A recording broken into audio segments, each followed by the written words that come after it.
Finally ये bike को पाने के लिए मैं मेरा पसंदीदा सब कुछ खो दिया, पसंदीदा औरत सब कुछ खो दिया। मेरा 1 साल का रिलेशनशिप था, वो आज ब्रेकअप हो गया बस इस बाइक को पाने के लिए।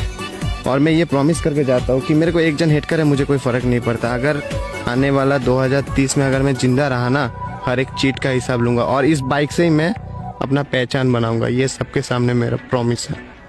मैं हूँ वो खिलाड़ी जिसने सबको मात